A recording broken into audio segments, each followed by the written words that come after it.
Hi, I am Vijay Kedia. In today's video, I'm going to share my investment portfolio allocation, which will show how I have allocated my investment across different asset classes. Please note that I'm an aggressive investor, so you might see more allocation towards equity.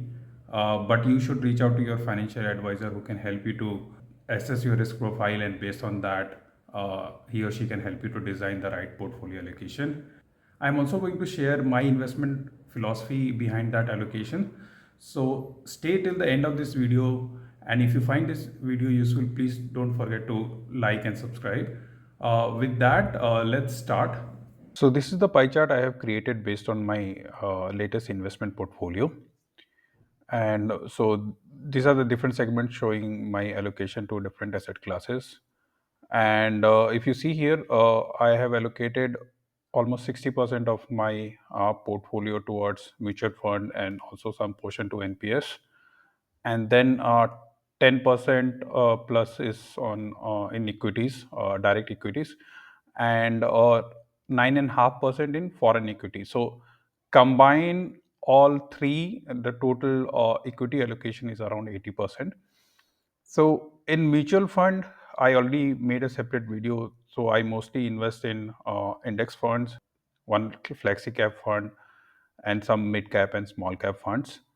Uh, in direct equity, the allocation is less because picking individual stock requires time and you need to do your own research.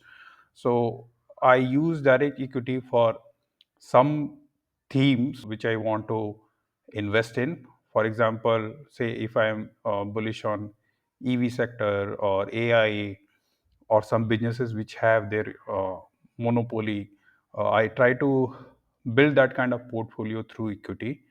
And in foreign equity, I have some direct stocks, mutual funds like Indian mutual funds, which are investing in foreign stocks. And then I also have an US FANG index, which invests in top 10 US technology companies. So this is my equity portfolio. I also invest up to 5% of my portfolio in gold, and that investment I do through ETF and sovereign gold bonds. I started with ETFs, and then with sovereign gold bonds, there is an additional advantage of like capital gain exemption if you hold till maturity, and then you also get 2.5% additional interest. So then I took some allocation in SGB as well, and that is my total allocation right now in gold.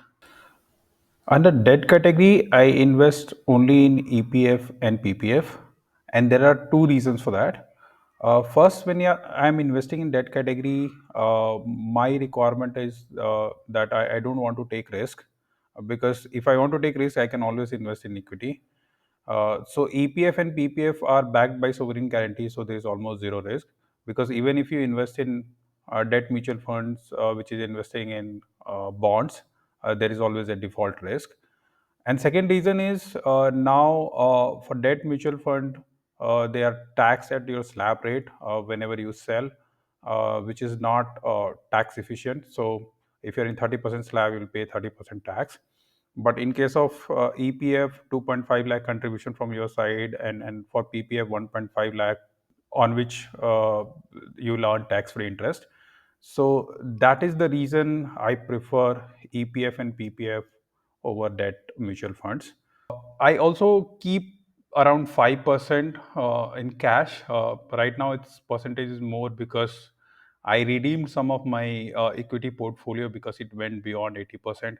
So I'm holding some cash here, and that cash is for my emergency fund. I prefer keeping it in banks like, say, IDFC First Bank, which provides 7% interest on balances above 5 lakhs. And the second advantage is that using that money, I can also apply for IPOs in HNI category.